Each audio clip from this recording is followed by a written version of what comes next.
Welcome to this edition of Action Video Game Talk. I'm your host, Scott Action Jackson, and we do have a crap ton of actual game news articles to go over, so let's get started. A gallery of images recently showed up on the popular image website Imgur, I-M-G-U-R, with NBA team logos redesigned to feature Pokemon. In the gallery, there are 32 images featuring teams like Boston Vine Whips and the Denver Dugtrios, alongside the two that you see featured here. The collection was created by artist Micah Coles. Last year, a similar gallery of images appeared online with Pokemon inserted into NHL logos. To me, Pokemon has always been a fun game. You got cute little creatures, which appeals to little kids and to some people who actually grew up with the Pokemon titles. As stated on here, there was previously made some NHL, actual hockey league, with Pokemon inserted into them. With them throwing in like Pokemon for basketball teams, previously with the NHL ones, is like, this could open up maybe like a Pokemon hockey game. And with this one, it could open up a possibility of maybe like a Pokemon basketball game. But knowing Nintendo, they won't listen to this idea, or anybody who brings up this idea, no. They don't want to make money. They don't want to think about other possibilities to bring Pokemon to current generation stuff, and nah, they wouldn't want to try that. Nintendo has announced a new Wii Remote in its line of character-themed accessories. Joining the Mario and Luigi style remotes is Princess Peach Pink. The new style will be available starting later this month. And with the other new Wii Remotes, this will include the Motion Plus technology built into it. This new Wii Remote will retail for $39.99. I wonder, with them announcing this Princess Peach Pink Wii Remote, I wonder if it would open up, well, obviously with the Mario and Luigi ones, they opened up a whole other possibility of other additional Wii Remotes, but it might be too late to try this, but they could actually dip into maybe like a Link Wii Remote, maybe even a Bowser Wii Remote. Heck, if they're going in that direction, they could even try like a Wario one, which would be really, what would it be, like yellow and purple? Plus, would they even like try making different colored ones for the nunchucks? But since the Wii itself is kind of dying out, they might not do that. They might just stick with these 3 character ones with the Mario and Luigi and Princess Peach. Heck, maybe even Toad.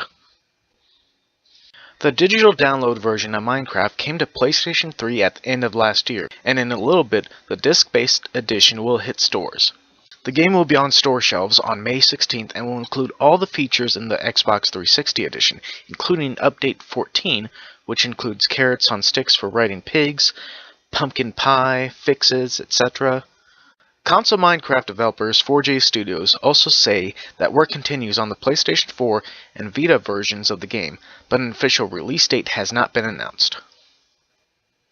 When they first announced an actual digital copy of the PlayStation 3 version of Minecraft, people have been wondering when an actual retail physical copy will be coming out, and this is good news that it's coming out really soon, if you want to count a month as soon. And this is going to have all the actual current updates on it.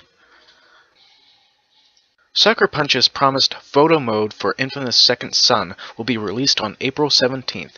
In a new tutorial which you can find on YouTube, you can learn about the tools that you'll have at your disposal to make the prettiest pictures of Seattle. In addition to photo mode, players will now have the chance to cap frame rate at 30. This won't lock things at that number.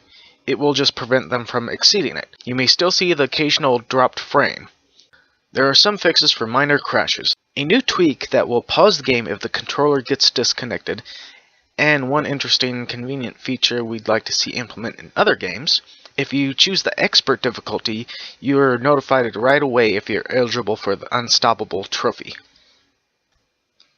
Now, with Infamous Second Son being a PlayStation 4 game, and PlayStation 4 does have the ability to do the Twitch live streaming, it does save the video feed that you do make onto the PS4.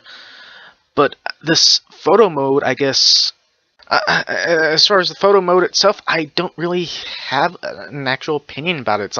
It's kind of pointless to me. with these like little fixes and tweaks that they're doing, especially with this expert difficulty to notify you how close you are for the unstoppable trophy, that's a good little feature right there. PlayStation Blog announced that the high-definition remake of Castle of Illusion starring Mickey Mouse will be available starting April 15th as a free download on PlayStation Plus's Instant Game Collection. The original Castle of Illusion came out in 1990 for the Sega Genesis Mega Drive and was released in September as a remake for PlayStation 3, completely reimagined in HD 3D graphics last September.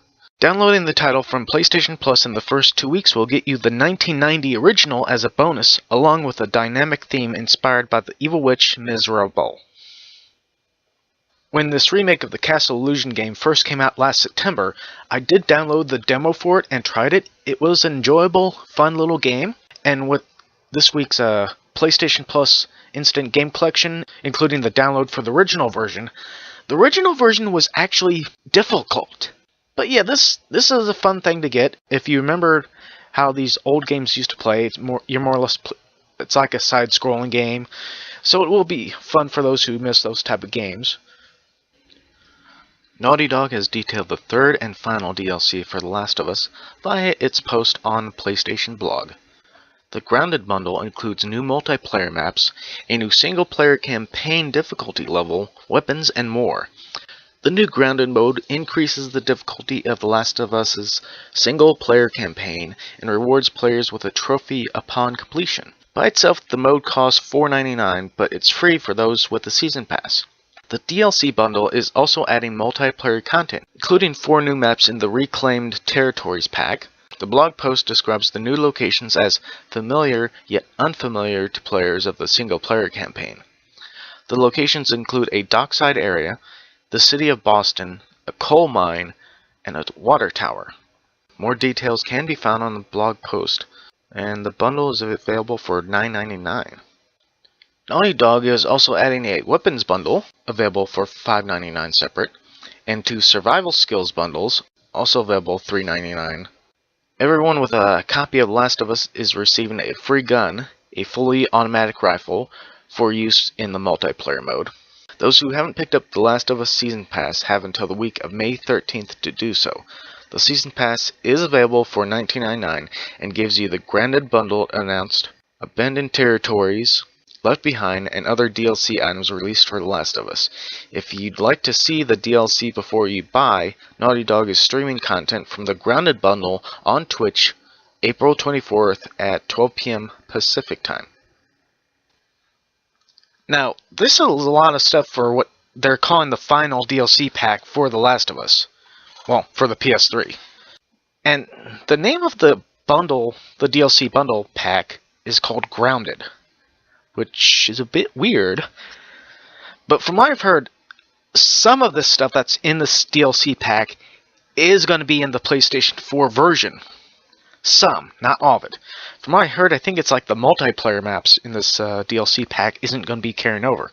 So there probably will be some of the stuff from the DLC that won't be available with the game that they'll probably charge additional money for later on. Sony and Naughty Dog are bringing The Last of Us to the PlayStation 4 with a special remastered version. The Enhanced Edition includes commentary from the creative team and voice actors, upgraded visuals, and the game's DLC. It's a nice package, but what if you already purchased the game? According to Naughty Dog, there is a chance you might get a discount. The discount talk came after a lengthy post on PlayStation Blog, which outlined the next DLC, Grounded mode. A commenter asked about a potential discount, which led to the following response. We're looking into the business model for all this, and we'll post about it once we have input from all regions, said Naughty Dog creative strategist Eric Monacelli. Now, to me, I could see only one way that a discount would work with this. If you actually had the PlayStation 3 version digitally downloaded, you could get a discount for the PlayStation 4 digital download. Otherwise, I couldn't see it working with a physical copy. The only way I can see this is with the digital versions. Titanfall has finally released for Xbox 360, and it's good. However, EA has confirmed that it won't be coming to Xbox Live's Games on Demand as a downloadable title. The statement released on EA's official site reads, "After extensive testing, we felt that it simply did not represent the true Titanfall experience, and it was decided not to release a Games on Demand version. As we never officially announced that Titanfall would be available via the Games on Demand, and the option to purchase it that way should have never been offered. We hope players understand this decision was all about quality and making sure you get the best Titanfall experience." I would guess at some point Titanfall would be available on the Games on Demand service, but they might wait a while to do that. Hopefully they won't wait until the second Titanfall. But then again, if it is easier just to go off of the disc than to actually go with the actual download, streaming, whatever, you might want to just do that. Respawn has announced 3 new DLC maps coming to Titanfall in May, as well as new free burn cards and multiplayer modes. The pack title Expedition was revealed during retrospective panel on the game at PAX East. Polygon reports that the maps are titled Swampland, Runoff, and War Games. Swampland is ripe with trees for wall running, Runoff is a map filled with water, and War Games is based on the game's opening training simulator. Alongside the new maps, a new free update is also on the way, which adds new multiplayer modes and burn cards. The DLC maps will be available in May, though Respawn has not revealed an exact date. So we now actually have a title for the first DLC map pack called Expedition, and it's going to include, 3 map packs? And they did give a few details about some of the multiplayer modes and stuff that they'll also be giving out, although they didn't give an exact date other than May. Over the past weekend, Respawn announced the first $10 DLC for Titanfall. Then the game director has shared information on how the team will be upgrading the game in between content drops. He broke down updates into 3 core categories: minor tweaks and fixes, what he calls tending the garden, and where you'll find weapon balance tweaks, challenge improvements, and minor scoring fixes like the changes made in Hardpoint recently. Convenience updates are small tweaks that make the game features a bit more user-friendly. These include the upcoming ability to make custom loadouts and make weapon sets for different modes. You'll also be able to filter challenges in different ways and review game scores in the lobby. There are new burn cards coming and the ability to put decals on your Titans, so-called nose art. There are also new modes and variants. Outside the paid map packs, all these updates will be free. So the major part of this little article was about the actual customization for the Titan, which they're calling, nose art? So maybe it's just going to be like a huge decal on the face part of the Titan. But it is nice that they're revealing a bit more stuff as far as the updates, I guess tweaks and fixes. It's a great thing that Respawn and Microsoft are doing these updates for free outside the paid map packs. Plants vs. Zombies Garden Warfare is receiving a free update today, including new maps, characters, and an increased level cap, all set in the Wild West. Zomboss Down takes the war between garden plants and the deceased out west on the Cactus Canyon Graveyard and garden maps. Dr. Zombross's blimp has been shot down from the sky and crash-landed in the desert, leaving zombies stranded across the wasteland as they attempt to fight their way to the local golf course. New characters to play as include the Archaeologist Zombie, Wrestling Star Zombie, the Law P, and more. More than 200 customization items have also been added to the game for players to acquire as they level up their characters from 20 to 30 thanks to the new level cap. So the Plants and Zombies and Plants vs. Zombies Garden Warfare is going to the Wild West? The Old West? Seems like an interesting idea. New characters to play, an Archaeologist Zombie, a Wrestling Star Zombie. I wonder if he does the whole yes, a law pee. What does it mean you're going to be peeing on the law? Yeah, this looks like a fun little update, and especially with it being free, that's great. Skyrim proved that people like shouting at dragons. Now you'll be able to use the Xbox One's Kinect to give out commands in BioWare's upcoming Dragon Age Inquisition. In an interview with the game's creative director in the official Xbox magazine, he confirmed that the game will use Kinect voice commands. We're expecting that Xbox 360 and Xbox One editions will ship with a Kinect-enabled voice command feature just like Mass Effect 3 did. He also said that smart glass features that make sense are being considered, commenting, "We want Inquisition to be an experience that you can take with you everywhere. To work, the commune home, the living room, the bed." Yeah, I'm sure we all love shouting profanities at dragons in Skyrim.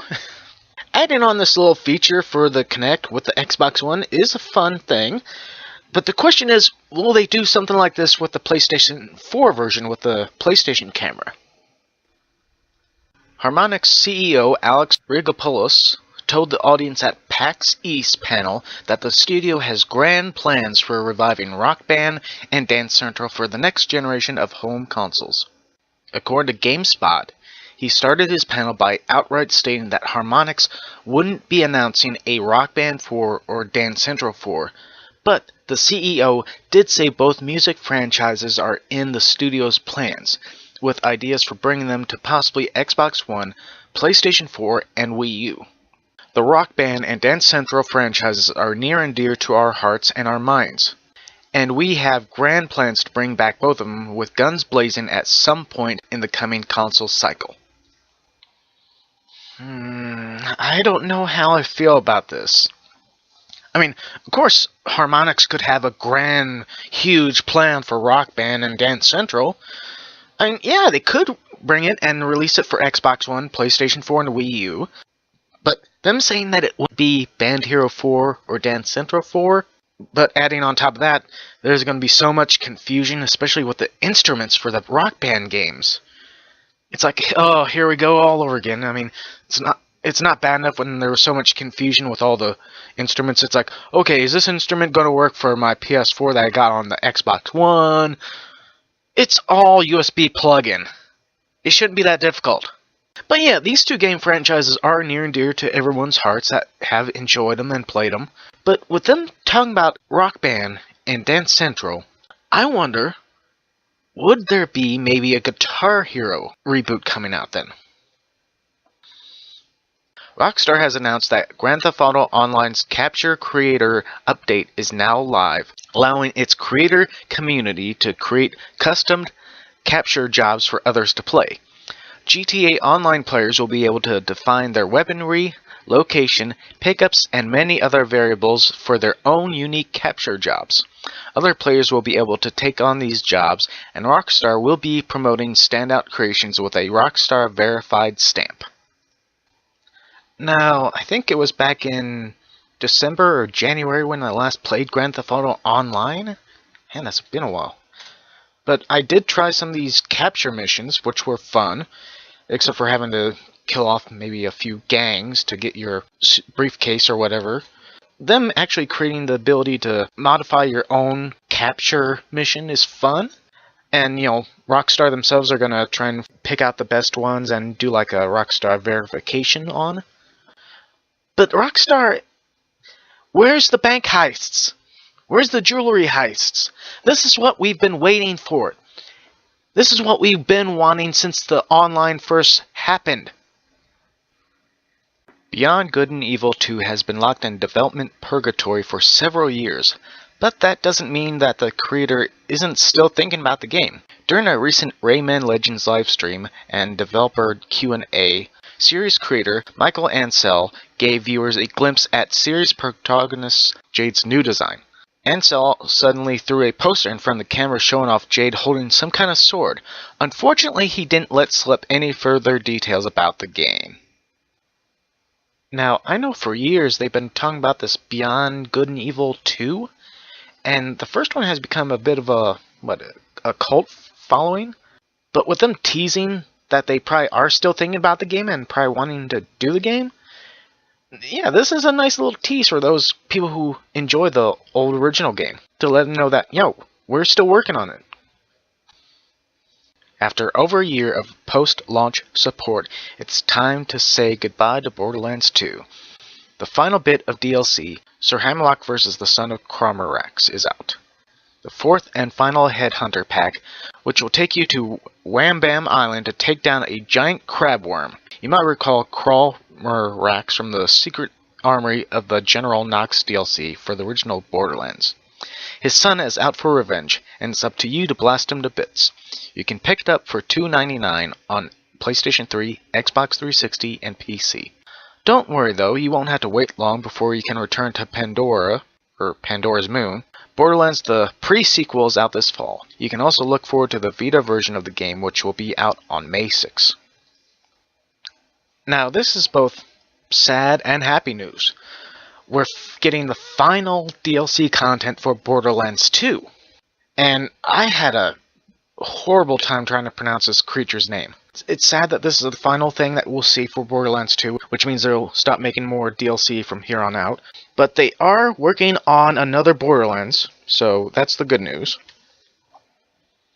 In a since-removed statement on Disney's website, the company has confirmed the release of Disney Infinity 2.0 for August of this year.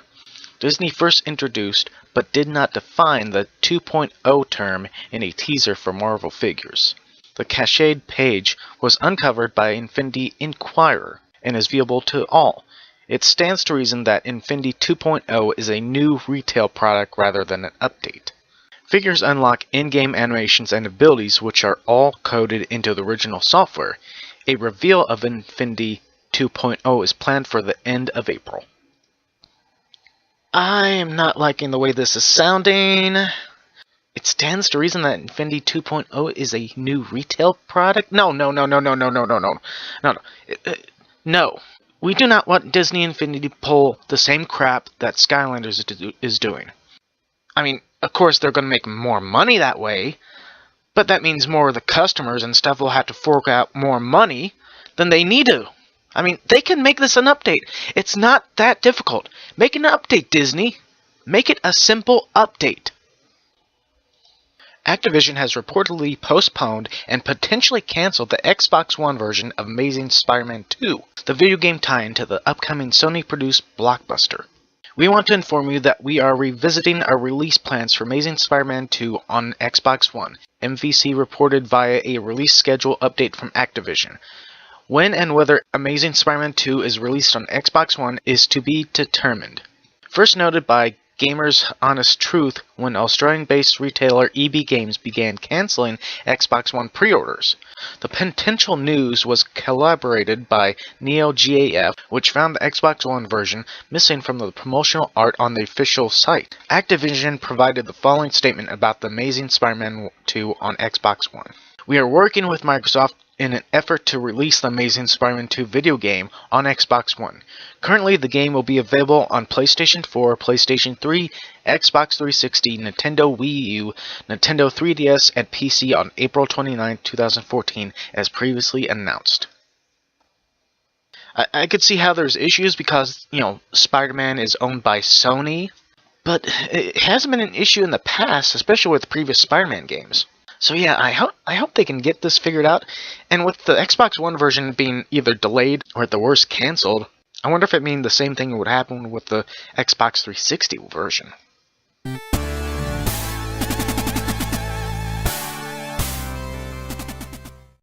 It is now time for this present week of major new releases. First we have Conception 2 Children of the Seven Stars for the 3DS and the PS Vita, Borderlands 2 Headhunter 5 DLC, Sir Hemlock and the Son of Crawlmax for PC, PS3, and 360. I don't think I'll ever get that creature name right. 2014 FIFA World Cup Brazil for PlayStation 3 and 360.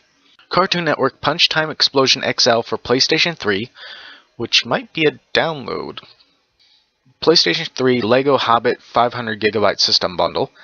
Final Fantasy XIV Online, A Realm Reborn for the PlayStation 4, Trials Fusion for the PlayStation 4, Xbox 360, and Xbox One, Dead Nation for PlayStation Vita. So that'll be it as far as this edition of Action Video Game Talk. Once again, I will have links down below for a Facebook page. As I've always stated before, if you want to, go and head over there and give us some comments. If you want to, go and give some comments down below. And also, if you want, you can go and like the or subscribe to this YouTube page, and later on I will have some of the separate videos up if you want to check those out. So until next time, which may be next week, or maybe even a few days, who knows. Until then, bye.